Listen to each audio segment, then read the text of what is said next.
Hello students, so the topic is relation and function. I hope you all are doing good. So आज का topic हमें start करना है जिसका नाम है रिलेशन एंड फंक्शंस. सो आगे बढ़ते हैं अपने टॉपिक की तरफ. देखते हैं क्या है इसमें रिलेशन एंड फंक्शन में. सबसे पहली चीज़ हम देखेंगे इस स्लाइड में कि हम इस पूरे वीडियो में क्या डिस्कस करने वाले हैं. ठीक है. सो आवर डिस्कशन पॉइंट्स क्या होंगे इस पूरी वीडियो में. सबसे पहला पॉइंट, सबसे पहले मैं आपको अपने दो फ्रेंड्स से मिलाऊंगा जो हमारी हेल्प करेंगे सेट को समझने में. ठीक है. सेट क्या होता है, उनकी हेल्प के बिना मैं नहीं समझा सकता, इसलिए मैंने उनको बुला लिया है. ठीक है. वो हम उनसे मिलेंगे पहले. ठीक है. काफ़ी अच्छे फ्रेंड्स हैं मेरे. आपको देखेंगे तो आप उनको देखेंगे तो आपको अच्छा लगेगा. तो सबसे पहले हम अपने फ्रेंड्स से मिलेंगे, उसके बाद हम उनकी हेल्प से समझेंगे कि सेट क्या होता है, सेट की डेफिनेशन क्या होती है. ठीक है. उसके बाद हम देखेंगे कि कार्टेशियन प्रोडक्ट क्या होता है. ये सब जो टॉपिक है ना, सबसे पहले सेट क्या होता है, फिर कार्टेशियन प्रोडक्ट क्या होता है, सब रिलेटेबल है. ठीक है. आपको पहले सेट समझना पड़ेगा कार्टेशियन प्रोडक्ट समझने के लिए.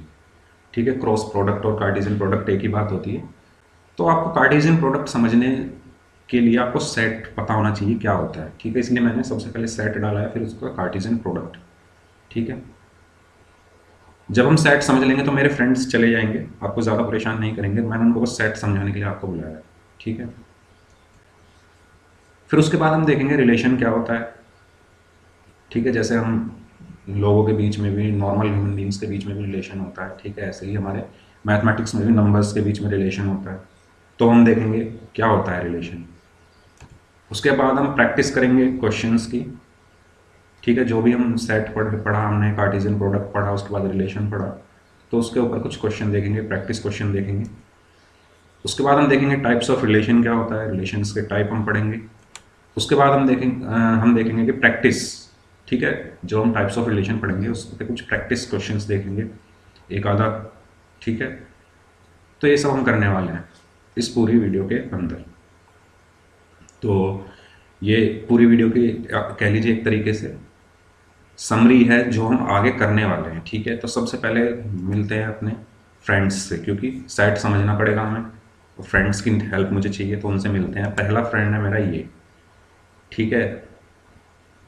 सफ़ेद दाढ़ी हो गई है इसकी लंबी लंबी, जिम का शौक था इसे. ठीक है. तो जिम जाकर इसने अपनी बॉडी तो बनाई नहीं, खराब कर ली है. पेट कहीं जा रहा है, हाथ कहीं जा रहे हैं. हाथों की शेप देखो क्या है ना. एल्बो तो इसकी है ही नहीं, अजीब ही हो गया है ये. ठीक है. दाढ़ी भी सफ़ेद हो गई है, चश्मा वश्मा लगा के. ठीक है. एक फ्रेंड तो मेरा ये है. दूसरा ये है, ये भाई साहब नाक से गाते हैं. नाक से इतना गाते हैं कि नाक भी टेढ़ी हुई पड़ी है. ध्यान से देखोगे आप, मुंह से कम गाता है, नाक से ज़्यादा गाता है ये. इनकी याद मुझे इसलिए आ गई क्योंकि मेरे कॉलेज में थे जब मैं इंजीनियरिंग कर रहा था, तो ये थे दो नमूने ऐसे. ठीक है. नाम नहीं बताऊंगा मैं. तो ये दो फ्रेंड्स हैं जो हेल्प करेंगे हमारी सेट को समझने में. ठीक है. एक जिम एडिक्ट है, एक सिंगिंग एडिक्ट है. ठीक है. एक सिंगर है, जिम ज़्यादा जाता है. हाँ, सिंगर भी ऐसे ही है वो. ठीक है. और जिम जाने वाला भी ऐसे ही है. जिम जाके उसने अपना शरीर खराब कर लिया और इसने गाना गा गा के अपनी नाक खराब कर ली है. अब आगे चलते हैं, समझते हैं सेट क्या होता है. सेट को समझने के लिए मैंने अपने फ्रेंड्स को अपने पास बुलाया. ठीक है. सबसे पहले तो डेफिनेशन आ गई है, ये फ्रेंड्स के आने से पहले डेफिनेशन आ गई है. Well defined collection of objects. सबसे इंपॉर्टेंट चीज़ है वेल डिफाइंड. सो सबसे इंपॉर्टेंट चीज़ है well defined. Okay. Well defined होना चाहिए. वेल डिफाइंड क्या है, अब वो हम समझेंगे. अब बुलाते हैं उनको. तो ये आ गए हैं लहरते हुए, हिलते हुए. ठीक है. मैंने बुलाया इनको, मैंने इनसे पूछा कि भाई आप ये बताओ आपकी फेवरेट एक्ट्रेस कौन है. बुलाया मैंने इनको, मैंने पूछा आप ये बताओ आपकी फेवरेट एक्ट्रेस कौन है. आपने इतनी बॉडी बॉडी बना रखी है, किसी से तो इंस्पायर होंगे आप. ठीक है. आपको कोई तो आपकी फेवरेट होगी जिसके लिए आपने बॉडी बॉडी बनाई है इतनी. पेट कहीं जा रहा है, हाथ कहीं जा रहा है. तो इन्होंने मुझे बताया कि इनकी फेवरेट एक्ट्रेस है दीपिका पादुकोण. Very good. फिर मैंने अपने दूसरे फ्रेंड को बुलाया। अब वो माइक वाइक छोड़ के सब आ गया है, ठीक है, नाक भी सीधी हो गई है, मुंह भी सीधा हो गया, क्योंकि इसको पता है मैं इससे क्या पूछने वाला हूँ। तो एक खुशी खुशी में भागता हुआ आ गया है, गाना वाना सब छोड़ के, नाक भी अपनी सीधी कर ली है, ठीक है। तो मैंने इसको पूछा कि भाई तुम्हारी फेवरेट एक्ट्रेस कौन है? तो इसने नाम लिया प्रियंका चोपड़ा का, ठीक है। तो इस चीज़ से हमें क्या समझ में आया, आप किसी से भी पूछेंगे तो वो अलग ही बताएगा अपनी फेवरेट एक्ट्रेस, ठीक है। ये नहीं हो सकती कि पूरी, अगर इसकी फेवरेट एक्ट्रेस दीपिका पादुकोण है तो पूरी दुनिया की दीपिका पादुकोण ही होगी। अगर इसकी फेवरेट एक्ट्रेस प्रियंका चोपड़ा है तो पूरी दुनिया की फेवरेट एक्ट्रेस प्रियंका चोपड़ा ही होगी। तो ऐसा नहीं हो सकता ना, सब अलग अलग है, ठीक है। सॉरी, सब अलग अलग है। तो मैंने इनसे दूसरा क्वेश्चन पूछा, मैंने इनको फिर से बुलाया, वो फिर आ गया, ठीक है। नेक्स्ट डे मैंने इनको बुलाया, मैंने इससे पूछा कि यार तुम मुझे नेचुरल नंबर बताओ, 10 नेचुरल नंबर कौन से हैं स्टार्टिंग से, ठीक है, शुरू से मुझे शुरू के 10 नेचुरल नंबर बताओ। तो इसने मुझे बता दिए कि जो 10 नेचुरल नंबर हैं वो 1 2 3 4 5 6 7 8 9 10 है। इसने मुझे ये बता दिए नेचुरल नंबर्स, ठीक है, नेचुरल नंबर्स लेस देन 11, ठीक है। तो मैंने इससे पूछा कि यार 11 से कम मुझे नेचुरल नंबर्स बताओ, ठीक है। तो इसने मुझे बता दिया कि 1 2 3 4 5 6 7 8 9 10। फिर मैंने अपने दूसरे फ्रेंड को बुलाया। अब जब तो ये आया था बड़ा हंसता मुस्कुराता हुआ कि इसको पता था कि भाई क्या पूछने वाला हूँ मैं, ये फिर से गाने पहुंच गया, क्योंकि पढ़ाई से रिलेटेड मैं पूछने वाला हूँ इससे, ठीक है। मैं एक्ट्रेस का नहीं पूछूंगा, इसने तो थोड़ी बहुत पढ़ाई कर भी ली है, इसको पता है कि 1 2 3 4 5 6 7 8 9 10 ये हैं नेचुरल नंबर्स। अब इसको मैंने बुलाया, इससे मैंने पूछा कि भाई तुम बताओ, ठीक है। और नाक टेढ़ी कर ली इसने बताने से पहले ही, माइक पे बता रहा है सबको। तो इसने भी मुझे वही बताए, यही वाले, ठीक है। इसने भी मुझे 10 नेचुरल नंबर्स बताए, 1 2 3 4 5 6 7 8 9 10, ठीक है। तो दोनों ने मुझे सेम नंबर बताए। अब मैं आपसे पूछूंगा, आप भी वही बताएंगे, ठीक है। किसी भी प्लेनेट पे जाके पूछूंगा, अगर उनको पता होगा तो वही बताएंगे। अपने पड़ोसी से जाके पूछूंगा, वो भी वही बताएंगे। तो आपको डिफरेंस समझ आ रहा है? जब मैं एक्टर्स के बारे में पूछ रहा था तो सबकी चॉइस अलग अलग थी, लेकिन जब मैंने पूछा कि आप 10 नेचुरल नंबर बताइए तो सबने एक एक ही चीज़ बताई कि 1 से लेकर 10 तक जो भी नंबर है वो हमारे स्टार्टिंग के 10 नेचुरल नंबर्स हैं। तो इससे हमें क्या पता चला कि ये वेल डिफाइंड है, ठीक है। तो आपको वर्ड वेल डिफाइंड का मतलब समझ में आ गया होगा। वेल डिफाइंड मतलब इतनी अच्छी तरीके से डिफाइन हो कि आप किसी से भी जाके पूछे वो वही बताए, सेम ही चीज़ बताए, कोई अलग ना बताए। तो वो जो वेल डिफाइंड कलेक्शन है उसको हम बोलते हैं सेट। तो वेल डिफाइंड कलेक्शन यहाँ पर क्या है, 1 से लेकर 10 तक, तो इसको हम क्या बोलेंगे, सेट, ठीक है। इसको हम क्या बोलेंगे, सेट। तो well defined collection of object क्या होता है, हमारा सेट होता है, जो हमने यहाँ पर पढ़ा था। वेल डिफाइंड कैसे है, क्योंकि सबने सेम ही आंसर दिया उसका, इसलिए वो क्या हो गया, well defined collection of object हो गया। ये वेल डिफाइंड नहीं था, ठीक है। इसमें कोई अलग बता रहा था, कोई अलग बता रहा था, तो ये वेल डिफाइंड नहीं है। सॉरी। लेकिन जब मैंने नेचुरल नंबर्स के बारे में पूछा तो मुझे वेल डिफाइंड कलेक्शन बता दिया गया कि 1 से लेकर 10 तक जो भी है आपके, वो 10 नेचुरल नंबर्स है, इसलिए वो well defined collection of object है, ठीक है, जो यहाँ पर इन लोगों ने बताया मुझे। अब मैं इनको भेज देता हूँ वापस।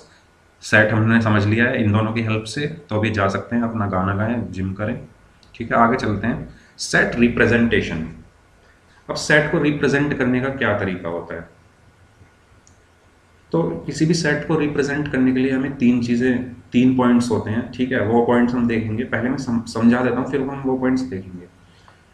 तो हमारा जो पहला पॉइंट होता है किसी भी सेट को रिप्रेजेंट करने का, वो ये होता है, एक तो हम उसको इंग्लिश के जो कैपिटल लेटर होते हैं, इंग्लिश अल्फ़ाबेट्स जो होते हैं कैपिटल वाले, उनसे रिप्रेजेंट करते हैं। जैसे या तो ए से करो, ठीक है, या बी से करो, ए से लेकर जेड तक किसी से भी हम रिप्रेजेंट कर सकते हैं किसी भी सेट को, ठीक है। लेकिन वो होना चाहिए क्या, कैपिटल लेटर, ठीक है। और दूसरी चीज़, फर्स्ट पॉइंट तो ये, सेकंड पॉइंट ये कि उसके जो एलिमेंट्स हैं, अगर हम उनको अल्फ़ाबेट्स में रिप्रेजेंट कर रहे हैं तो वो स्मॉल अल्फ़ाबेट्स में होंगे, ए बी सी डी ऐसे। और तीसरा पॉइंट ये कि वो एनक्लोज्ड बाय होंगे, enclosed by curly brackets and separated by coma.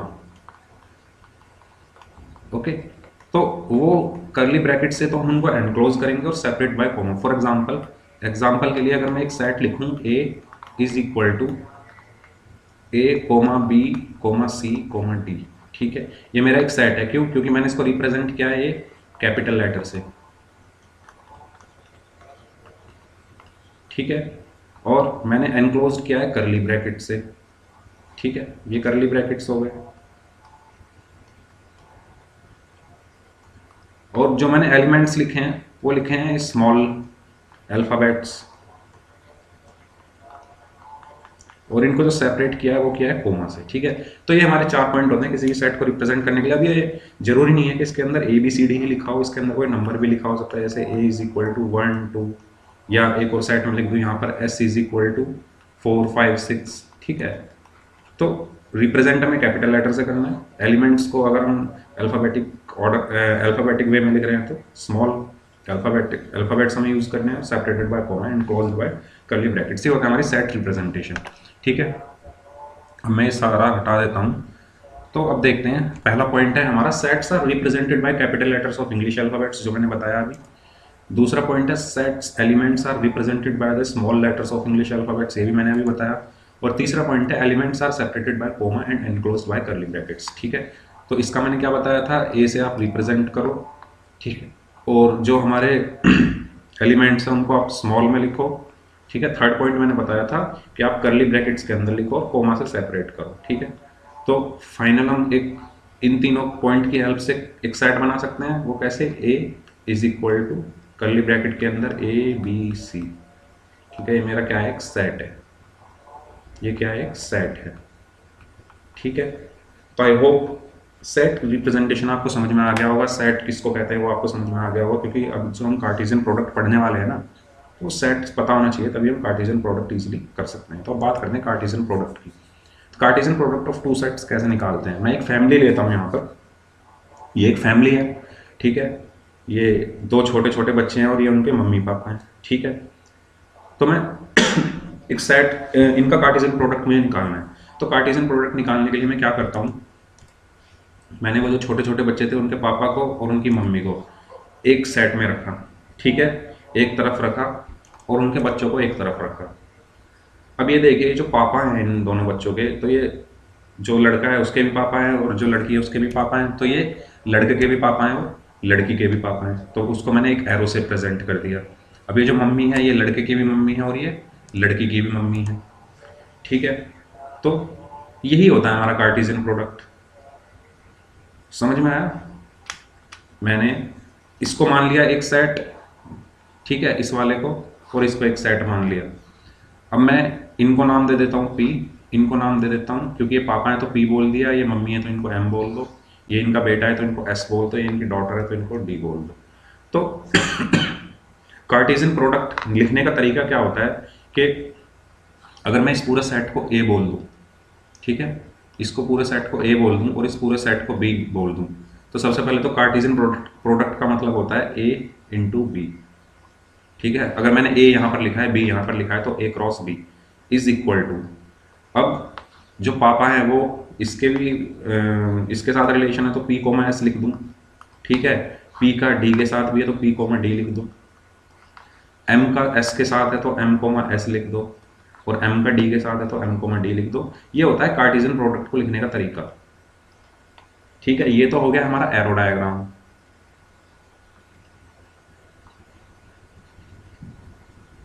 ये तो हो गया हमारा एरो डायग्राम, ठीक है। और ये हो गई हमारी रोस्टर फॉर्म। अब रोस्टर फॉर्म क्या होता है, आपने 11th क्लास में पढ़ा होगा, रोस्टर फॉर्म और सेट बिल्डर फॉर्म, ठीक है, तो वो पढ़ा होगा आपने। तो ये हो गई हमारी रोस्टर फॉर्म, ठीक है। तो रोस्टर फॉर्म में कैसे लिखा जाता है, ऐसे लिखा जाता है। सेट बिल्डर फॉर्म में भी हम लिख सकते हैं, ठीक है। सेट बिल्डर फॉर्म में हमें एक कॉमन प्रॉपर्टी ढूंढनी पड़ती है उस सेट की, और उसको हमें इंग्लिश सेंटेंस में लिख देते हैं। लेकिन यहाँ पर हम देखें तो ये क्या है, एरो डायग्राम, ठीक है, रिप्रेजेंट करने का तरीका। अब इसको नंबर पे कैसे रिप्रेजेंट किया जाता है, एक और चीज़, इनको हम क्या बोलते हैं, प्री इमेज बोलते हैं, ठीक है। जो सेट के जो एलिमेंट्स यहाँ पर लिखे होते हैं इनको हम प्री इमेज बोलते हैं, और इनको हम क्या बोलते हैं, इमेज बोलते हैं। पहले मैं ये सारे इंक हटा देता हूँ जिससे आपको पूरा क्लियरली चीज़ें दिखें, ठीक है।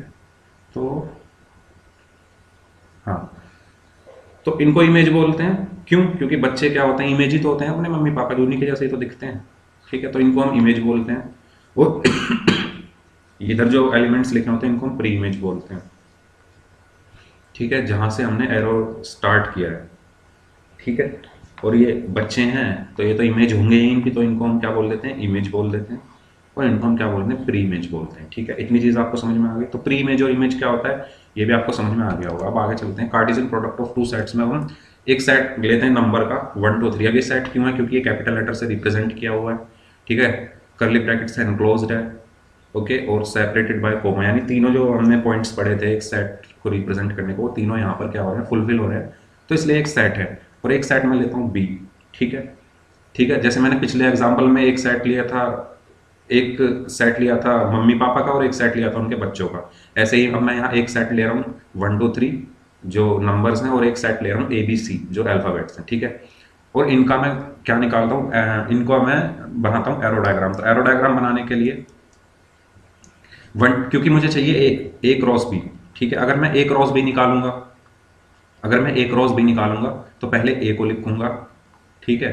अगर मैं बी क्रॉस ए निकाल रहा हूं तो पहले मैं बी को लिखूंगा, ठीक है। वो आपको क्वेश्चन में देगा कि आपको ए क्रॉस बी निकालना है या बी क्रॉस ए निकालना है, ठीक है। जो यहाँ पर पहले लिखा है उसको आप पहले लिखेंगे, और जो यहाँ पर बाद में लिखा है उसको बाद में। अब जैसे फॉर एग्जाम्पल मैं यहाँ पर ए क्रॉस बी की बात कर रहा हूँ, ठीक है, बी क्रॉस ए की बात नहीं कर रहा हूँ। तो मैं ए के जो एलिमेंट्स हैं उनको पहले लिख दूंगा, एक ये फिगर बना के, एक इलिप्स टाइप जो है ये, ठीक है, इसको बना के मैं उसके अंदर 1 2 3 लिख दूंगा।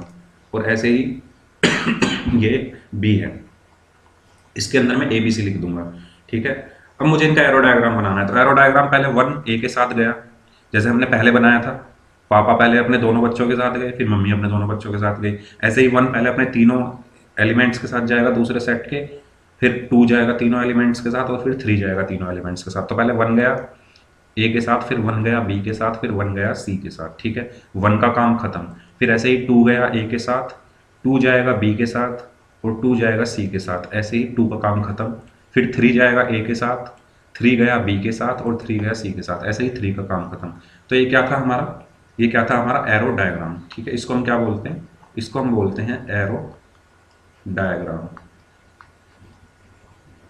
ठीक है। हम अगर मुझे इसको रोस्टर फॉर्म में लिखना हो, ठीक है, तो A into B is equal to क्या होगा, आप करली ब्रैकेट्स लगाइए। तो पहले 1 A के साथ गया, कोमा, 1 B के साथ गया, कोमा, 1 C के साथ गया, कोमा, 2 A के साथ गया, कोमा, 2 B के साथ गया, ठीक है, एक कोमा है, 2 B के साथ गया, 2 C के साथ गया, ठीक है। ऐसे ही फिर 3 A के साथ गया, कोमा, 3 B के साथ गया, कोमा, 3 C के साथ गया। तो ये क्या हो गया, ये हमारा हो गया कार्टेशियन प्रोडक्ट, ठीक है। जब आपको एग्जाम में बोला जाए कि एरो डायग्राम बनाइए तो आपको ये बनाना है। जब आपसे पूछा गया कि रोस्टर फॉर्म में लिखिए तो आपको ऐसे लिखना है, ठीक है। और अगर आपसे कुछ भी ना करने के लिए कहा जाए तो आप दोनों कर देना, ठीक है। तो ये एरो डायग्राम हो गया, ये रोस्टर फॉर्म हो गई। किसी भी दो सेट का अगर हम कार्टेशियन प्रोडक्ट निकाल रहे हैं, ठीक है, तो with the help of arrow diagram हम ऐसे निकालते हैं। और एरो डायग्राम को ही हम ऐसे लिख देते हैं। फिर अगर आपको डायरेक्ट लिखना है तो आप कैसे लिख सकते हैं, 1 का A के साथ, 1 का B के साथ, और 1 का C के साथ, फिर 2 का A के साथ, 2 का B के साथ, 2 का C के साथ, फिर ऐसे ही 3 का A के साथ, 3 का B के साथ, 3 का C के साथ। आपको एरो डायग्राम बनाने की जरूरत नहीं पड़ेगी अगर आपको डायरेक्ट लिखना है तो, ठीक है।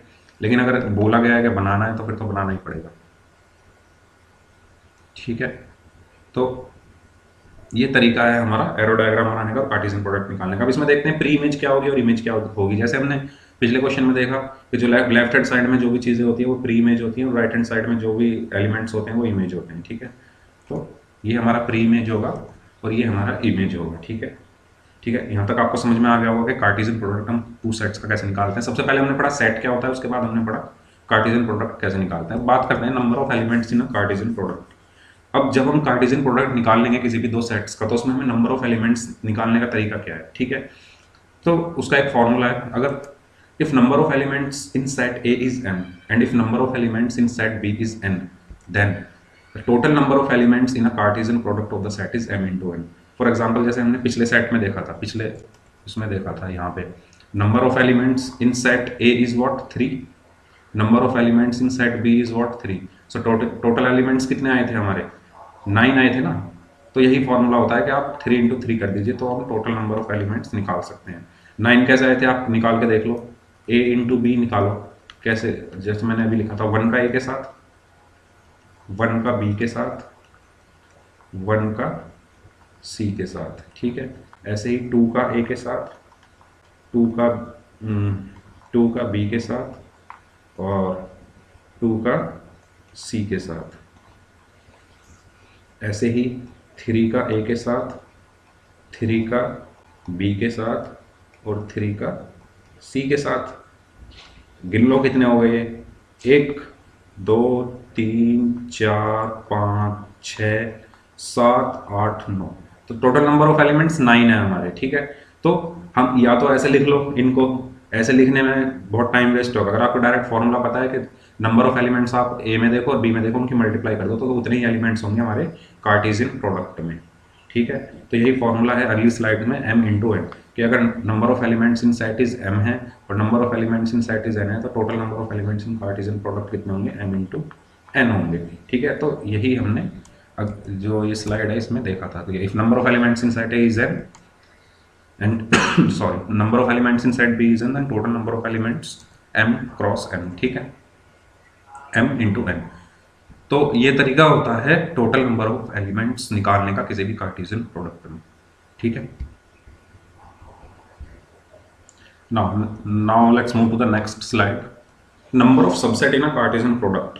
अब नंबर ऑफ सबसेट किसी सेट में आपको पता है क्या होता है। अगर हम एक सेट की बात करें, कार्टेशियन प्रोडक्ट बाद में देखेंगे, ठीक है। एक सेट ले लूँ मैं, एक सेट लिया मैंने, उसके अंदर 1 2 3 मैंने 3 एलिमेंट्स लिए, ठीक है। और मैं बोलूँ इसमें नंबर ऑफ सबसेट कितने होंगे, तो नंबर ऑफ सबसेट निकालने का तरीका क्या होता था, 11th क्लास में हमने पढ़ा था कि नंबर ऑफ सबसेट निकालने का तरीका होता था कि 2's पावर जितने नंबर ऑफ एलिमेंट्स हैं इस ए के अंदर, ठीक है, तो n लिख देते थे। तो n क्या होता है हमारा, नंबर ऑफ एलिमेंट्स, ओके, यही पढ़ा था हमने। तो इसमें कितने होंगे, 2's पावर 3, तो इसमें नंबर ऑफ एलिमेंट्स कितने होंगे, नंबर ऑफ एलिमेंट्स कितने होंगे इसमें, 2's पावर 3 8, ठीक है। अब 8 कौन कौन से होंगे वो भी देख लेते हैं। तो सबसेट अगर मैं इसके लिखूं तो पहला सबसेट क्या होगा, एक तो वो खुद ही होता है, ठीक है, 1 2 3। दूसरा नल सेट जिसको हम 5 बोलते हैं, ये हमने पढ़ा है 11th में। तीसरा 1 लिख दो, इनको अलग अलग लिख दो, ठीक है।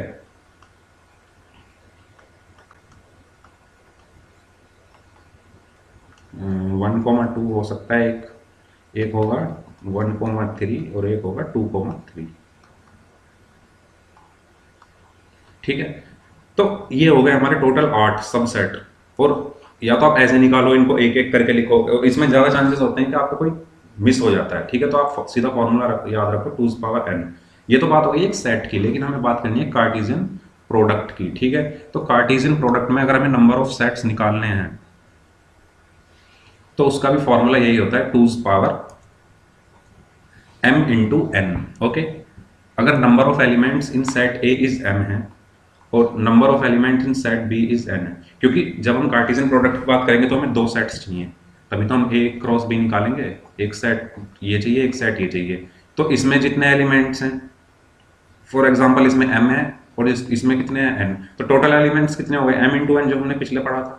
और अगर हमें सबसेट निकालना है तो इसमें 2's power m into n, ठीक है। तो ये क्या लिखा हुआ है, 2's power m into n। m into n क्या है, total number of elements in a Cartesian product of 2 sets, okay, जो हमने अभी पिछली स्लाइड में देखा था। तो उसे 2's पावर में चढ़ा दीजिए तो वो हमें क्या निकाल के दे देगा, क्या निकाल के दे देगा, सबसेट निकाल के दे देगा, ठीक है, ठीक है।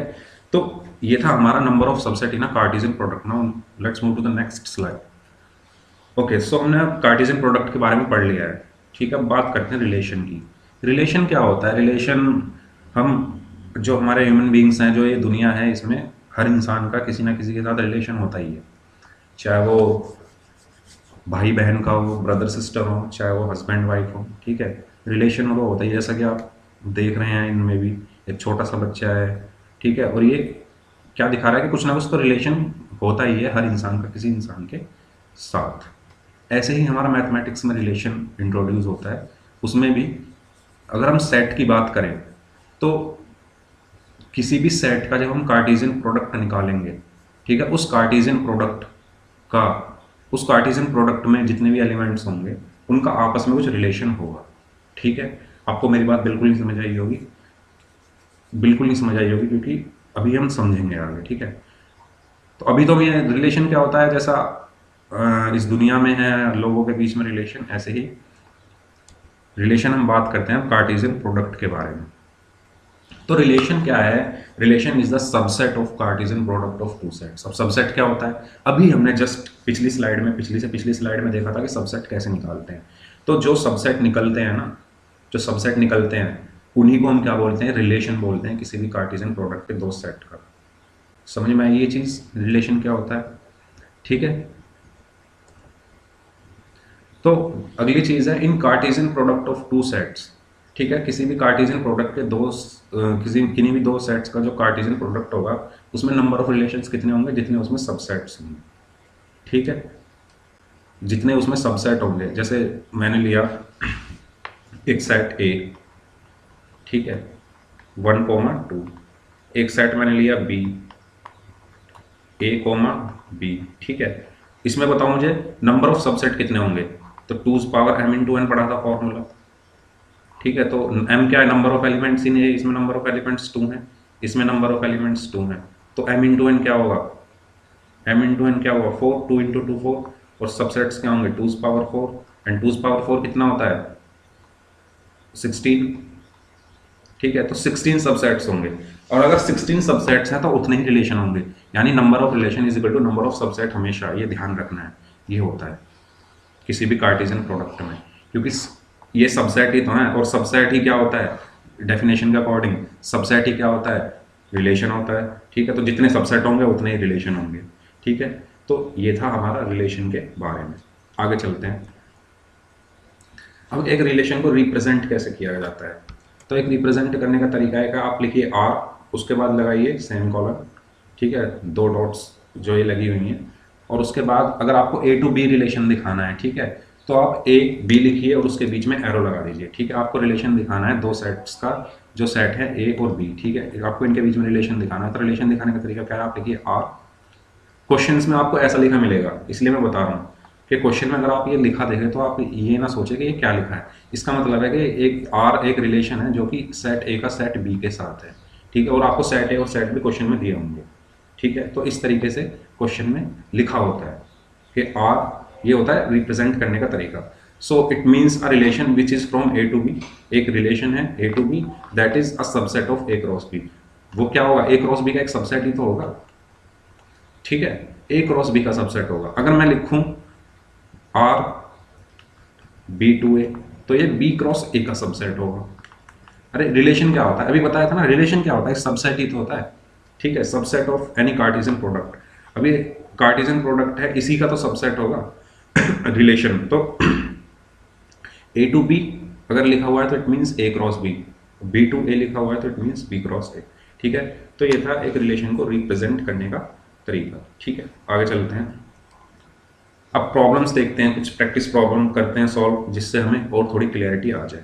तो हमें एक क्वेश्चन दिया हुआ है, दो सेट्स दिए हुए हैं। एक सेट है ए जिसमें लिखा हुआ है 1, 2, 3, दूसरा सेट है बी जिसमें लिखा हुआ है 4, 5।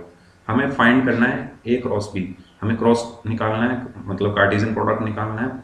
फिर हमें बताना है नंबर ऑफ एलिमेंट्स कितने होंगे ए क्रॉस बी में ओके, और उसके बाद हमें बताना है नंबर ऑफ पॉसिबल रिलेशंस कितने होंगे। तो जो भी हमने अब तक पढ़ा है ना, ये उन 3 जो पार्ट्स हैं उसमें सब कवर हो जाएगा, ठीक है। सबसे पहले हमने पढ़ा था कि ए क्रॉस बी कैसे निकालते हैं, तो वो हम देख लेते हैं कैसे निकालेंगे। तो सॉल्यूशन इसका हम देखते हैं। फर्स्ट पार्ट में हमें ए दिया हुआ है 1, 2, 3, और बी दिया हुआ है 4, 5, ठीक है। मैं बनाता हूँ यहाँ पर एक सेट, क्योंकि मुझे ए क्रॉस बी निकालना है तो मैं ए पहले बनाऊंगा, बी बाद में बनाऊंगा, ठीक है। ए के अंदर जो एलिमेंट्स है वो यहाँ लिखूंगा मैं 1 2 3, बी के जो अंदर एलिमेंट्स हैं वो मैं यहाँ लिखूंगा 4 5, क्योंकि मैं एरो डायग्राम बना रहा हूँ ना, ठीक है। तो बना तो कैसे कैसे बनेगा, 1 का 4 के साथ होगा, ठीक है। साथ में मैं यहाँ रोस्टर फॉर्म में भी लिख देता हूँ, तो ए क्रॉस बी क्या होगा, 1 का 4 के साथ होगा, 1 का 5 के साथ होगा, तो 1 का 5 के साथ लिख दो। उसके बाद ऐसे ही 2 का 4 के साथ होगा, तो 2 का 4 के साथ लिख दो। ऐसे ही फिर 2 का 5 के साथ होगा, तो 2 का 5 के साथ लिख दो। ऐसे ही फिर 3 का 4 के साथ होगा, तो 3 4 लिख दो, और 3 का 5 के साथ होगा, तो 3 5 लिख दो, ठीक है। तो ये क्या हो गया, ए क्रॉस बी, ठीक है। आप चाहे तो ये भी बना सकते हैं एरो डायग्राम, अगर आपको ना बनाना हो, अगर आप 10-15 क्वेश्चन कर लेंगे तो आपको अपने आप दिख जाएगा, 1 का 4 के साथ होगा, 1 का 5 के साथ होगा, फिर ऐसे ही 2 का होगा, फिर ऐसे ही 3 का होगा, तो आप डायरेक्ट भी लिख सकते हैं। ये अंडरस्टैंडिंग के लिए। लेकिन हाँ, अगर आपसे बोला गया है कि आप एरो डायग्राम बनाइए तो आपको जब तो बनाना ही पड़ेगा, अगर नहीं बोला गया है वो तब की बात है, ठीक है। तो फर्स्ट पार्ट हमारा ए क्रॉस बी हो गया। अब बात करते हैं हम सेकेंड पार्ट की, ठीक है। तो सेकंड पार्ट में हमसे बोला गया total number of elements in A and B. हमने पढ़ा था कि अगर number of elements in set A is m है and number of elements in set B n है, तो number of elements in A cross B कितने होंगे, कितने होंगे, m इंटू एन। ये हमने पढ़ा था फॉर्मूला, ठीक है।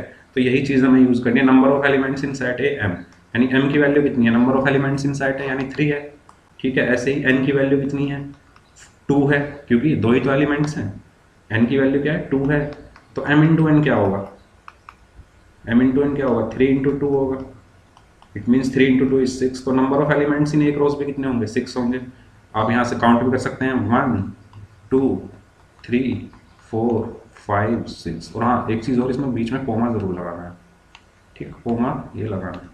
तो टोटल कितने हैं, 1 2 3 4 5 6, 6 ही आ रहे हैं, और फॉर्मूले से भी 6 ही आ रहे हैं। तो ये तरीका होता है हमारा नंबर ऑफ एलिमेंट्स किसी भी कार्टेशियन प्रोडक्ट में निकालने का, ठीक है। थर्ड पार्ट है, थर्ड पार्ट में क्या करना है, थर्ड पार्ट में बोला गया है कि आपको ठीक है, थर्ड पार्ट में बोला गया है कि आपको total number of possible relations बताने हैं।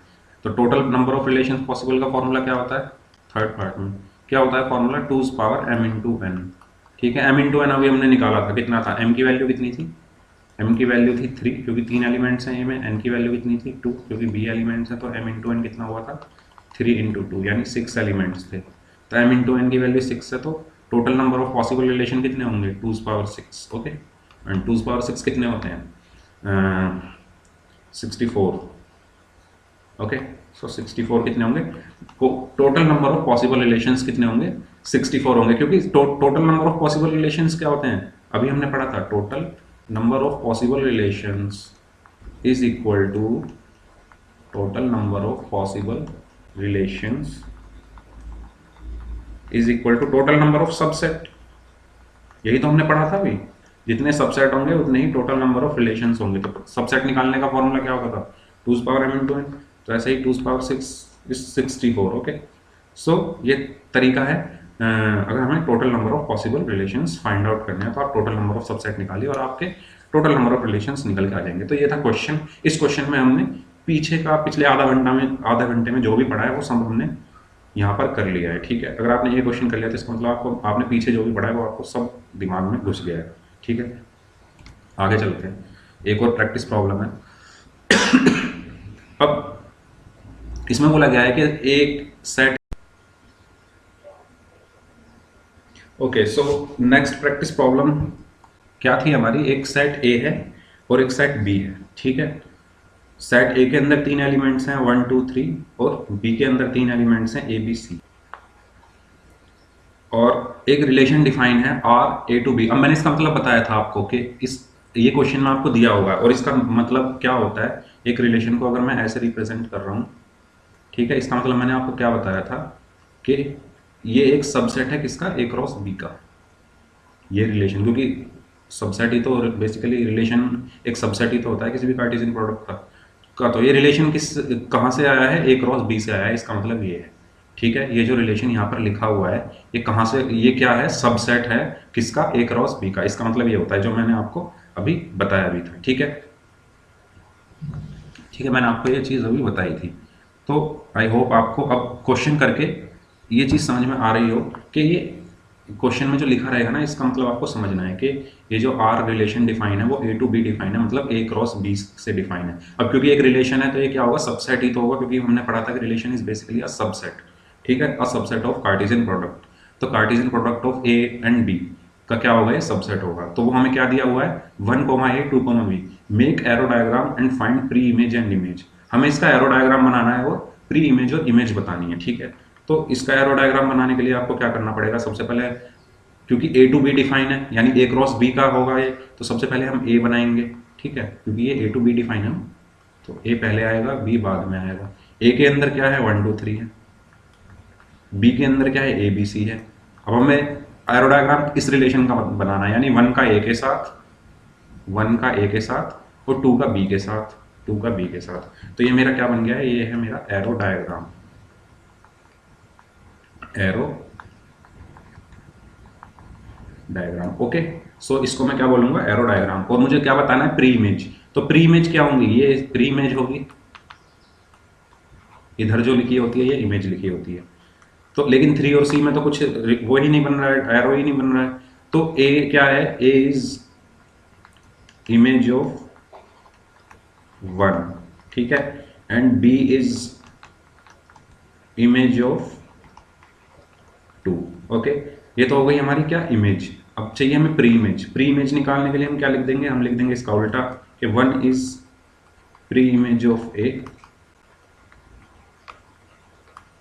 And 2 is pre image of B. ठीक है, तो ये हमने क्या निकाल दिया, इमेज एंड प्री इमेज। ठीक है, ठीक है, तो ये क्वेश्चन भी हमारा हो गया है। तो अब हमें समझ में आ गया कि प्री इमेज क्या होती है, इमेज क्या होती है, रिलेशन को कैसे, अगर कोई रिलेशन लिखा हुआ है तो उसको हम कैसे पढ़ते हैं। ठीक है, कार्टेशियन प्रोडक्ट क्या होता है, उसमें सबसेट क्या, कार्टेशियन प्रोडक्ट के सबसेट कैसे निकालते हैं, कार्टेशियन प्रोडक्ट में टोटल नंबर ऑफ एलिमेंट्स कैसे निकालते हैं। और हमने पढ़ा कि जो हमारा रिलेशन होता है वो क्या होता है, सबसेट ही होता है कार्टेशियन प्रोडक्ट का। ठीक है, अगर हमारा relation A to B define है तो उसका मतलब ए क्रॉस बी का ही क्या है, एक सबसेट है। अगर हमारा relation B to A define है तो बी क्रॉस ए का वो एक सबसेट है। ठीक है, तो ये सब चीज़ें हमने देख ली है। अब हम आगे चलते हैं, अब बात करते हैं टाइप्स ऑफ रिलेशंस क्या होते हैं। ठीक है, इतनी सारी चीज़ें हमने देखी, अब बात करते हैं types of relation. Types of relation में पहला है रिफ्लेक्सिव रिलेशन। रिफ्लेक्स का मतलब क्या होता है, जैसे कि आप इस फोटो में देख रहे होंगे, एक इंसान है जो शीशे में अपना क्या देख रहा है, फेस देख रहा है। तो यही होता है हमारा रिफ्लेक्स, मतलब खुद जैसा। अगर आप अपने शीशे में देखो अपना फेस तो आप खुद ही तो दिखोगे, रिफ्लेक्शन होके आपका ही तो चेहरा दिखेगा उस पर। ठीक है, तो ऐसे ही रिलेशन में है, नाम से हमें पता चल रहा है रिफ्लेक्सिव। रिफ्लेक्सिव मतलब अगर किसी रिलेशन में ए प्रेजेंट है, ठीक है, जैसे मैं डेफिनेशन पे जाऊं तो रिफ्लेक्सिव रिलेशन क्या होता है, अगर कोई सेट ए है उससे में ए प्रेजेंट है तो ए कोमा ए उस रिलेशन में प्रेजेंट होना चाहिए। कुछ समझ में नहीं आया होगा, ठीक है, पता है मुझे। एग्जाम्पल से समझते हैं।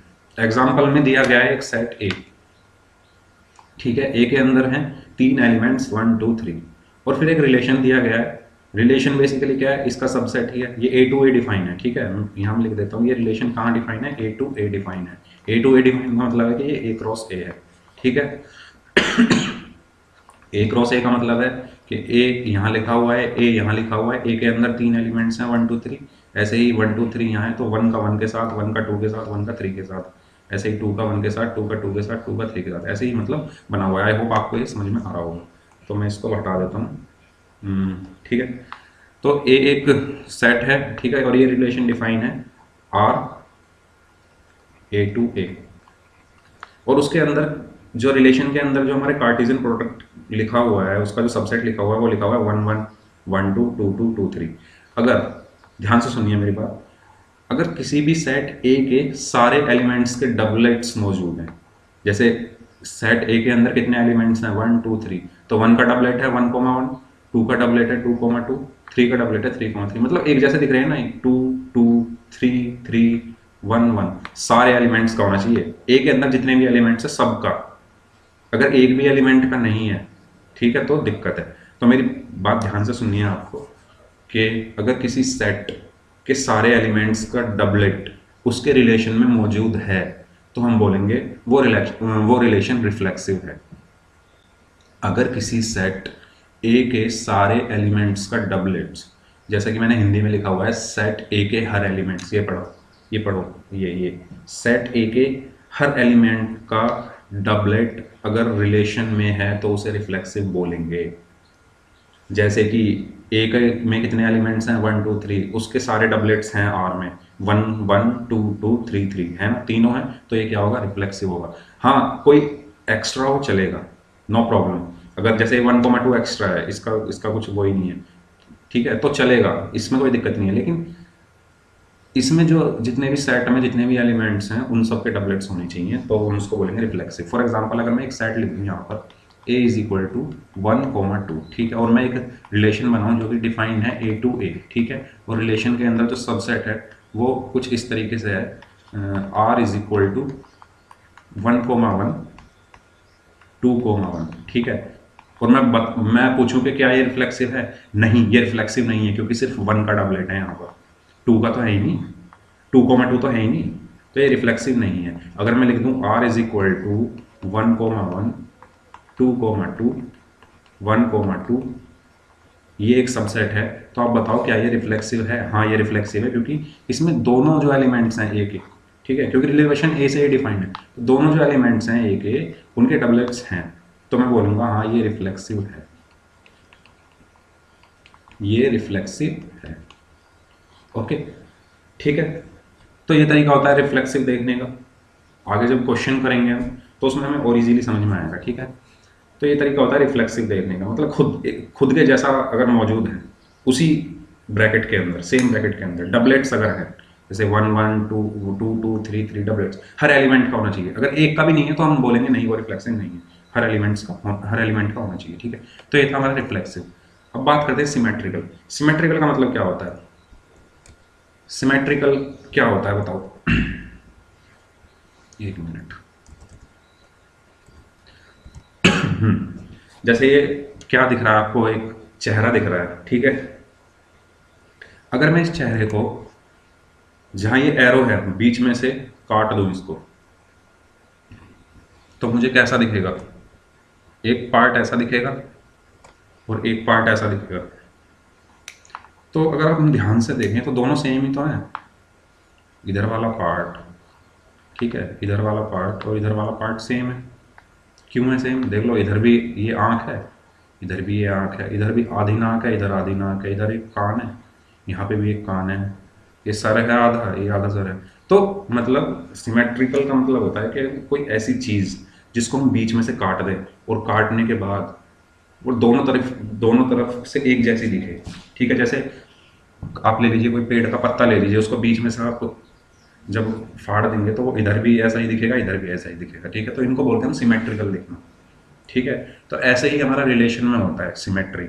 आप इससे ध्यान रख सकते हैं सिमेट्रिकल क्या होता है। जो ये फेस है, फेस को अगर बीच में से काट दो तो आधा इधर दोनों सेम है, तो ये सिमेट्रिकल है, ठीक है। तो ये क्या है? सिमेट्रिकल है, ठीक है। बात करते हैं कि डेफिनेशन क्या कहती है सिमेट्रिकल की। सिमेट्रिकल की डेफिनेशन ये कहती है कि अगर किसी रिलेशन में a, b है, अगर किसी रिलेशन में a, b है तो b, a भी होना चाहिए। जैसे कि ये लिखा हुआ है, जैसे इसमें 1,2 है, 1,2 है तो 2,1 भी होना चाहिए, ये रहा। मतलब इसका उल्टा, ठीक है। 1,2 है तो 2,1 होना चाहिए, 3,4 है तो 4,3 भी होना चाहिए, अगर 3,5 है तो 5,3 भी होना चाहिए, ठीक है, ठीक है। तो 1,2 का 2,1 तो है ही, ठीक है, ये रहा। वैसे ये 1,2 यहाँ पर आना नहीं चाहिए, गलती से लिख दिया गया है, क्योंकि किसी भी सेट में एलिमेंट्स जो है वो रिपीट नहीं होते, आपने पढ़ा होगा 11th क्लास में सबसे बेसिक प्रॉपर्टी सेट की कि एलिमेंट्स को हम रिपीट नहीं करते हैं सेट के अंदर। तो ठीक है, आप इसको हटा दीजिएगा, यहीं तक है ये सेट कहाँ तक है, यहीं तक है, ये गलती से लिख दिया है। तो देखो हर हर एलिमेंट का क्या है, रिफ्लेक्शन नहीं, सिमेट्रिक मौजूद है। ठीक है, 1,2 की सिमेट्री 2,1, ठीक है, 1,2 की सिमेट्री क्या होगी, 2,1 ही तो होगी। क्यों होगी, जब आप इसको बीच में से कर दोगे तो एक जैसा ही तो दिख रहा है, 2,1,2,1। अरे ऐसे ही तो दिख रही थी इंसान की खोपड़ी भी, देखो खोपड़ी भी तो ऐसी दिख रही थी, वो इधर आँख आ रही थी, इधर आँख आ रही थी, तो ऐसे ही इसमें दिख रही है, इधर क्या आ रहा है, 1 आ रहा है, इधर भी 1 आ रहा है, तो सिमेट्री दिख रही है ना। तो ऐसे ही हमें चेक करनी है, ठीक है, कि हर एलिमेंट की क्या होनी चाहिए, सिमेट्री प्रेजेंट रहनी चाहिए। ठीक है, अब मैं जैसे लिख दूँ, फॉर एग्जांपल मैं एक रिलेशन लिखता हूँ, R इज इक्वल टू, एक रिलेशन है किसी सेट का, ठीक है, तो मैं लिख देता हूँ इसमें 1,2, ठीक है, और लिखता हूँ 3,4, और लिख दूँ 4,5, और फिर लिख दूँ 2,1, और फिर लिख दूँ 4,3। अब बताओ क्या ये सिमेट्रिकल है। अब आप चेक करोगे 1,2 का 2,1 है, हाँ है, ठीक है, 3,4 का 4,3 है, हाँ है, ठीक है, 4,5 का तो कुछ भी नहीं है, तो ये सिमेट्रिकल नहीं। सिंपल सी बात है, ठीक है। तो ये तरीका होता है सिमेट्रिकल फाइंड करने का, ठीक है। तो हमने देखा रिफ्लेक्सिव कैसे देखते हैं और सिमेट्रिकल कैसे देखते हैं, ठीक है। तो रिफ्लेक्सिव में डबलेट्स होने चाहिए, ठीक है, सिमेट्रिकल में क्या होना चाहिए। लेकिन एक डिफरेंस हो रहा है कि रिफ्लेक्सिव में क्या होता है, हमें जो सेट है ना, जो हमें सेट दिया हुआ है उसके डबलेट्स होने चाहिए, और सिमेट्रिकल में ये है कि जो इस रिलेशन के अंदर एलिमेंट्स हैं उनकी सिमेट्री होनी चाहिए। इसमें सेट से कोई लेना देना नहीं होता, सेट चाहे आपका कुछ भी दिया हो, 1 2 3 दे रखा है फॉर एग्जाम्पल, सेट से कोई मतलब नहीं है। आपके जो रिलेशन में जो एलिमेंट्स हैं उनकी सिमेट्री होनी चाहिए, ठीक है, 1,2 की होनी चाहिए, फिर 3,4 की होनी चाहिए। लेकिन उसमें क्या हो रहा था, अगर हम बात करें इसमें रिफ्लेक्सिव में क्या हो रहा था, रिफ्लेक्सिव में हम इस पर डिपेंड थे सेट पर कि इस सेट के सारे एलिमेंट्स के डबलेट्स होने चाहिए, लेकिन उसमें ऐसा नहीं है, ठीक है, ठीक है, सिमेट्रिकल में ऐसा नहीं है। चलिए, तो सिमेट्रिकल आपको समझ में आ गया। अब बात करते हैं ट्रांजिटिव। ट्रांजिटिव क्या होता है, ट्रांजिटिव ये कहता है कि अगर किसी सेट में ए कोमा बी है, सॉरी रिलेशन में अगर कोई रिलेशन आर है उसमें ए कोमा बी है, ठीक है, और बी कोमा सी है, तो ए कोमा सी भी होना चाहिए, ठीक है। ए कोमा बी है, बी कोमा सी है, मतलब जहां ये शुरू खत्म हुआ है वहीं से अगर कोई सेट शुरू हो रहा है तो उसके जो बाहर वाले एलिमेंट्स हैं ए और सी वो भी प्रेजेंट होने चाहिए, ठीक है। ये कहता है क्या, ट्रांजिटिव। एक चीज़ तो ये कहता है ट्रांजिटिव, और दूसरी चीज़ ये कहता है जिसमें बहुत गलतियां हैं, एनसीईआरटी में भी गलती की हुई है उस चीज़ पे, कि अगर कोई रिलेशन आर है उसके अंदर ए कोमा बी है सिर्फ, बी कोमा सी है ही नहीं, ठीक है।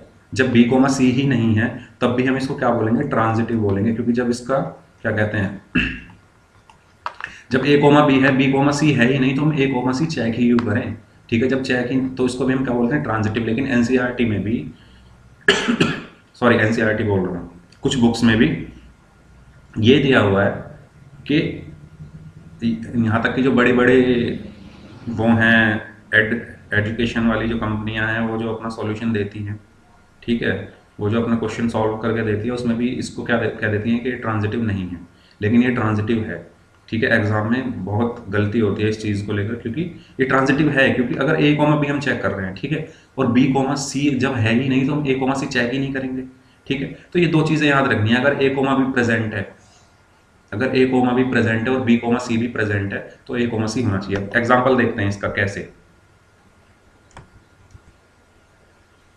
एक मिनट, मैं एक रिलेशन लेता हूँ आर, ठीक है, उसमें मैं लिखता हूँ 1,2 4,5, ठीक है, और मैं लिखता हूँ 2,3, और मैं लिखता हूँ फिर 1,3, और फिर मैं लिखता हूँ 5,6। ऐसे ही मैंने लिख दिया। अब इसमें मुझे चेक करना है कि क्या ये ट्रांजिटिव है। चेक करते हैं 1,2। अब हमें कोई ऐसा देखना है जो 2 से स्टार्ट होता हो, 2 से ये स्टार्ट हो रहा है, तो यानी जब 1,2 है, 2,3 है, तो 1,3 भी होना चाहिए। क्या 1,3 है, हाँ है, ठीक है। अब हम चेक करते हैं 4,5 को। अगर 4,5 है तो कोई ऐसा है जो 5 से स्टार्ट हो रहा है, हाँ है, ये हो रहा है 5,6, तो क्या होना चाहिए, 4,6 भी होना चाहिए। जो आउटर एलिमेंट्स हैं वो भी होने चाहिए, लेकिन 4,6 तो नहीं है कहीं 4,6 इस पूरे सेट में नहीं है, तो ये क्या होगा, ये ट्रांजिटिव नहीं होगा। तो इस तरीके से हमें ट्रांजिटिव चेक करना है, ठीक है। चलिए अब प्रैक्टिस कर लेते हैं थोड़ी। Determine whether each of the following relations are reflexive. Each of the following लिखा हुआ है लेकिन एक ही रिलेशन है, ठीक है, इसको ईच ऑफ द को काट दीजिए। Whether the following relations are reflexive, symmetric and transitive. तो आर ऑन सेट ए दिया हुआ है, ठीक है, और आर दिया हुआ है हमारा 1,1, 2,2, 3,3, 1,2, 2,3 एंड 1,3।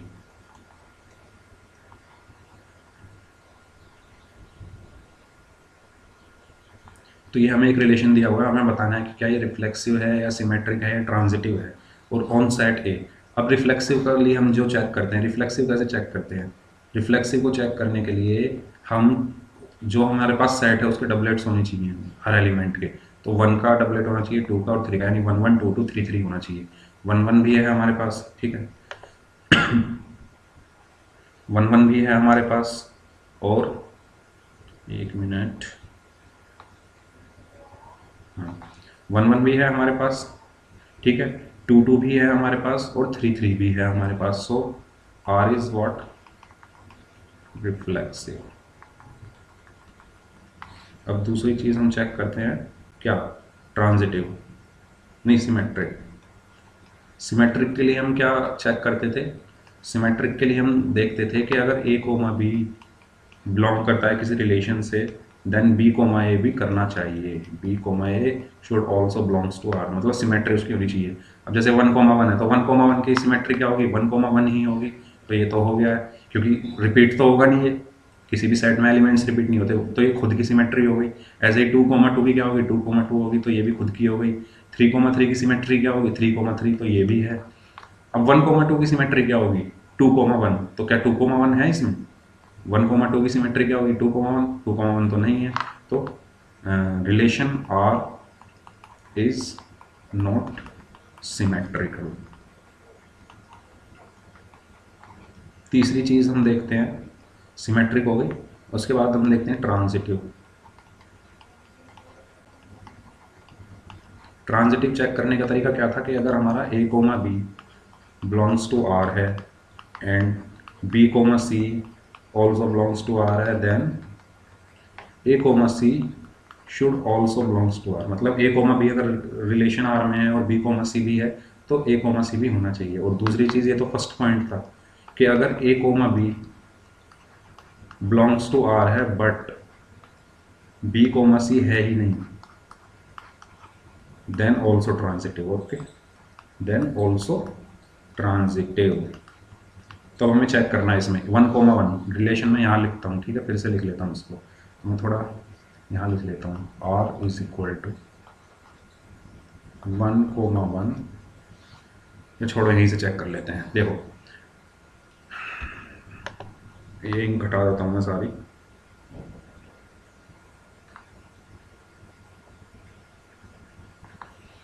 तो हमें क्या चेक करना है, ट्रांजिटिव चेक करना है। ट्रांजिटिव की डेफिनेशन अभी मैंने लिखी थी, दोबारा लिख देता हूँ। अगर A comma B belongs to R है और बी कोमा सी भी बिलोंग्स टू आर है, then A comma C should also belongs to R. तो ये थी डेफिनेशन 1, मतलब वो फर्स्ट पॉइंट ऑफ डेफिनेशन। दूसरा पॉइंट ये कहता है कि अगर A comma B belongs to R है and B comma C does not belongs to R है, देन ऑल्सो ट्रांजिटिव। तो हम चेक करते हैं 1,1, ये 1 पे खत्म है, तो देखो कोई 1 से स्टार्ट होने वाला है, हाँ ये है। तो यानी 1 ए कोमा बी है, बी कोमा सी है, तो सी कोमा यानी ए कोमा सी यानी 1,2 भी होना चाहिए। तो 1,2 ये खुद है, तो मतलब ठीक है। अब 2,2 की बात करते हैं, तो 2,2 मतलब कोई 2 से स्टार्ट हो रहा है, ये हो रहा है 2 से स्टार्ट। तो जब ये 2 से स्टार्ट हो रहा है और ये 2 पे ख़त्म हो रहा है, यानी 2,3 होना चाहिए। तो 2,3 है, हाँ है, ठीक है, ये भी हो गया। अब बात करते हैं 3,3 की। तो 3,3 3 पे ख़त्म हो रहा है, 3 से कोई स्टार्ट होने वाला है। और जब कोई स्टार्ट होने वाला ही नहीं है तो हमें चेक करने की ज़रूरत ही नहीं है इस वाले पॉइंट के हिसाब से, कि अगर ए कोमा बी है लेकिन बी कोमा सी नहीं है तो हम चेक नहीं करेंगे, तो वो ट्रांजिटिव हो गई। ठीक है, तो 3,3 है लेकिन 3 से स्टार्ट होने वाला कुछ नहीं है। अब बात करते हैं 1,2 की, 2 पे ख़त्म हो रहा है, तो 2 से स्टार्ट होने वाला कुछ है, 2 से स्टार्ट होने वाला एक तो 2,2 है। ठीक है, 1,2 में 2 से स्टार्ट होने वाला एक तो 2,2 है और क्या है, और एक 2,3 है। तो हमें चेक करना है कि 1, इसके लिए 1,2 होना चाहिए और इसके लिए 1,3 होना चाहिए। तो क्या 1,2 और 1,3 है, 1,2 भी है और 1,3 भी है। ठीक है, ठीक है, 1,2 हो गया। अब बात करते हैं इसकी 2,3 की, यानी 2,3 में ऐसा देखना है हमें जो 3 से स्टार्ट होता हो। तो 2,3 में जो 3 से स्टार्ट हो रहा है, तो एक तो 3,3 है, 3,3 है, और कुछ भी है जो 3 से स्टार्ट हो रहा नहीं है, तो क्या होना चाहिए, 2,3 प्रेजेंट होना चाहिए। तो 2,3 है, 2,3 है। ठीक है, अब बात करते हैं 1,3, 1,3 3 से एंड हो रहा है, तो हमें ऐसा देखना है जो 3 से स्टार्ट हो रहा हो। तो 3 से स्टार्ट होने वाला क्या है, 3,3, तो क्या होना चाहिए, 1,3 होना चाहिए। 1,3 है, 1,3 है।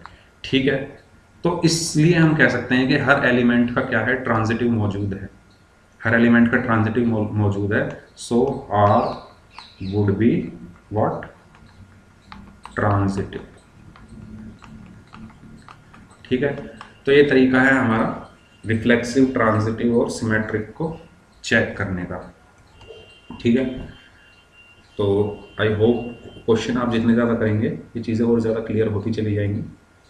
तो आई होप ये वीडियो आपके लिए यूज़फुल होगी। Thank you so much video देखने के लिए। Have a good day, take care, bye bye.